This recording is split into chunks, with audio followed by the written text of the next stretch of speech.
Hey everyone, welcome to The Explainer. So have you ever grabbed a bag of chips or a frozen meal at the store and actually stopped to wonder what it took to get it there? I mean, we're so used to just seeing the bright, shiny packaging, right? But behind that cardboard is a massive, completely hidden web of global ingredients and suppliers. And today, we're going to look right past the packaging to see what's really going on. Which brings us to this really massive question. What is the true cost of the food sitting on your shelf? And to be clear, we're definitely not just talking about the price tag you see at checkout. We're looking at the unseen environmental and social risks happening right at the root supplier level. Because honestly, how a company manages its global supply chain, like how it handles resource scarcity or labor ethics, that ultimately dictates the brand's long-term survival, its profitability, and its whole reputation in the market. Okay, let's dive right into this. We're going to decode exactly how major investors and analysts actually measure these hidden risks. We aren't just guessing here either. We're using the official Sustainability Accounting Standards Board, or SASB framework, which is specifically designed for the processed foods industry. Now, under the stewardship of the International Sustainability Standards Board, this framework literally gives us the ultimate data-driven playbook for tracking corporate accountability. Here's our roadmap for today's explainer. First, we'll look at the hidden supply chain. Second, environmental sourcing risks. Third, social standards and reputation. Fourth, the power of third-party certifications. Fifth, auditing supplier practices. And finally, we'll wrap up with the true bottom line. All right, kicking things off with Section 1, the hidden supply chain, or what I like to call the tip of the iceberg. You know, when you look at a final food product, you're really only seeing the tip of the iceberg. Beneath the surface is this massive underwater network of suppliers that spans the globe. Now, to track this network, we need to know exactly who and what we're looking at. Investors focus heavily on two main definitions here. First, Tier 1 suppliers, those are the guys transacting directly with the food company. And second, priority food ingredients. These are the ingredients making up the largest expense or the ones carrying significant environmental or social risks. You absolutely have to know these baselines before you can even begin to manage the risk.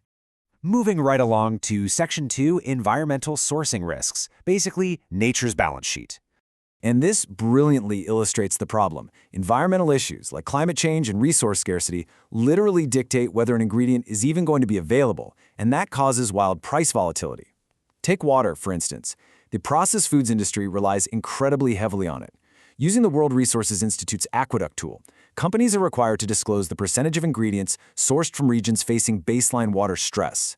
They classify high stress as regions using 40 to 80% of their available water, and extremely high as anything above 80%.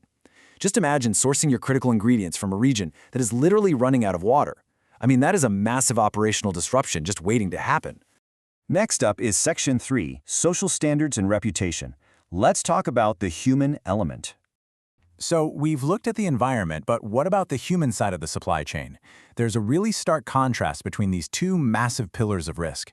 On one side, you've got environmental risks, think drought or deforestation, which primarily affect crop supply and price.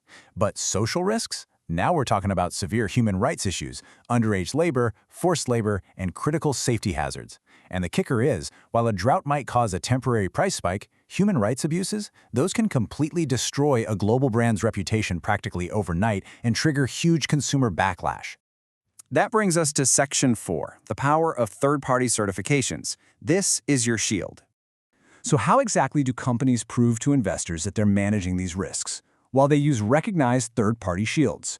We're talking about rigorous standards here, like Bon Sucro for sugarcane, Fair Trade, the Round Table on Sustainable Palm Oil, or RSPO, Rainforest Alliance, and USDA Organic.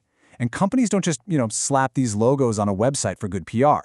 The SASB standards require them to calculate the exact percentage of certified ingredients measured strictly by cost. They even have to disclose specific supply chain models, like identity preserved for palm oil. Basically, it's hard, verifiable data proving their resilience. Let's move on to Section 5, auditing supplier practices, or playing the data detective. Now, what's really interesting about this is that certifications are great, sure, but companies also have to audit their suppliers against strict codes of conduct. This is where auditors step in to look for real-world red and green flags, and they grade supplier failures very strictly. A major non-conformance is severe. We're talking a systemic breach of law, like forced labor or environmental practices causing immediate harm. A minor non-conformance, on the other hand, is an isolated incident that presents a low risk. The severity between the two is literally night and day, and companies are required to disclose their non-conformance rates for both. And when an auditor actually finds a non-conformance, the clock starts ticking immediately. The supplier has to follow a really rigid timeline to fix it. First, identify the non-conformance. Second, develop a corrective action plan. Third, and this is absolutely crucial, they must complete the action to eliminate the root cause and ensure it never happens again within exactly 90 days. Finally, the action has to be verified. Investors look incredibly closely at a company's corrective action rate because, well, it proves whether a company is actually fixing its supply chain or if they're just turning a blind eye. Which leads us to our final part, Section 6, the true bottom line. It's risk management, not just PR. So the crucial point is bringing all this micro-level supplier data, the water stress, the labor audits, bringing all of that back up to the macro-level corporate impact. And it's summarized perfectly directly by the SASB standards. Supply chain management issues related to labor and environmental practices, ethics, or corruption also may result in regulatory fines or increased long-term operational costs. That is the absolute key takeaway here. Social and environmental standards in the supply chain are definitely not just feel-good PR. They are vital, hardcore risk management tools that protect long-term operational costs and the very foundation of these processed food entities. Which leaves us with one final, pretty provocative thought. How much do you really know about the unseen supply chain of your favorite brands? Next time you grab a snack off the shelf, I want you to try thinking like an investor. Look past the bright packaging, remember that massive iceberg of suppliers hiding underneath, and ask yourself what hidden risks might actually be baked inside. Thanks so much for joining me on this explainer. I really hope it gave you a powerful new perspective on the true cost of our food.